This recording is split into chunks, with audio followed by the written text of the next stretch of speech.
News 24 घडामोडी, श्वास चालू घडामोडींचा।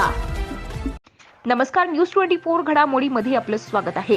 नगर शहरातील सार्वजनिक स्वच्छतागृहांची अत्यंत दुरावस्था झालेली आहे, त्यामुळे नागरिकांचे आतोनात हाल होत आहेत। याच पार्श्वभूमीवर ही स्वच्छतागृहे स्वच्छ करण्यासाठी आणि संबंधित ठेकेदारांवर कारवाई करण्यासाठी मनसेच्या वतीने वेळोवेळी निवेदन देऊन देखील महानगरपालिका यावर कोणतीही कारवाई करत नसल्यानं महाराष्ट्र नवनिर्माण सेना विभाग अध्यक्ष किरण प्रशांत रोकडे यांच्या वतीनं आता उपोषण करण्याचा इशारा देण्यात आलाय। यात प्रमुख मागण्यामध्ये सार्वजनिक स्वच्छतागृहे ही 24 तास चालू असावी, जुने सर्व ठेकेदार यांच्यावर कारवाई करण्यात यावी, महिलांना स्वच्छतागृहात वापर हा मोफत असून देखील त्यांच्याकडून पैसे घेतले जात आहेत ते मोफत करून द्यावे, स्वच्छतागृहात 24 तास पाणी उपलब्ध करावे, स्वच्छतागृहातील फुटलेले पाण्याचे पाईप, बंद पडलेले बेसिन हे पूर्ववत वापरण्यायोग्य करावे, या मागण्या करण्यात आल्यात। तर दिलेल्या निवेदनावर जिल्हाध्यक्ष सचिन डफळ, शहर अध्यक्ष गजेंद्र राशीनकर, शहर उपाध्यक्ष संदीप चौधरी, शहर उपाध्यक्ष तुषार हिरवे, सावेडी विभाग अध्यक्ष किरण रोकडे, जिल्हा अध्यक्ष मनविसे प्रकाश गायकवाड आणि प्रशांत दळवी यांच्या सह्या आहेत। आज महाराष्ट्र नवनिर्माण सेनेच्या वतीने महानगरपालिकेचे आयुक्त साहेब यांना शहरातील जे स्वच्छतागृह आहेत त्यांची जी दुरावस्था झालेली आहे, तिथे जी अस्वच्छता आहे याबाबतचं आम्ही निवेदन देऊन त्यांचं लक्ष वेधलेलं आहे।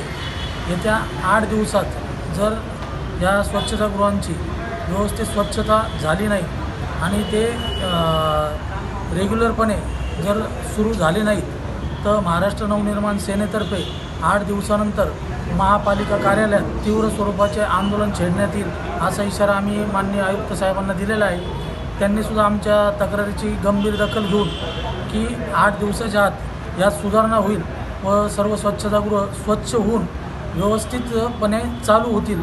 संबंधित ठेकेदार जो कोणी काम चुकारपणा करतोय त्यात किंवा जो दुर्लक्ष करतोय स्वच्छतेवर त्याच्यावर कायदेशीर कारवाई करण्याचं आश्वासन माननीय आयुक्त साहेबांनी आम्हाला महाराष्ट्र नवनिर्माण सेनेला दिलेलं आहे। जय हिंद, जय महाराष्ट्र।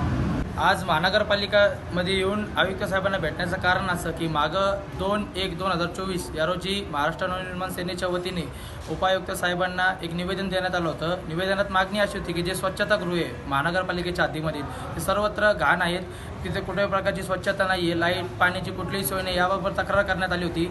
तरी त्याला आता 15-20 दिवस उलटून गेले तरी त्यांनी कुठल्याही प्रकारची या ठिकाणी त्यांनी जी आहे कारवाई केली नाही। तरी आता एक स्मरणपत्र देऊन महाराष्ट्र नवनिर्माण सेनेच्या वतीने एक 8 दिवसाचा अल्टिमेट त्यांना या ठिकाणी देण्यात आला आहे। जर या 8 दिवसात त्यांनी आमच्या केलेल्या मागण्यांवर जर कारवाई केली नाही तर महाराष्ट्र नवनिर्माण सेनेच्या वतीने महानगरपालिकेच्या आवारात तीव्र स्वरूपाचे आंदोलन करण्यात येईल। प्रतिनिधी स्वामी गोसावी, न्यूज 24 घडामोडी, अहमदनगर।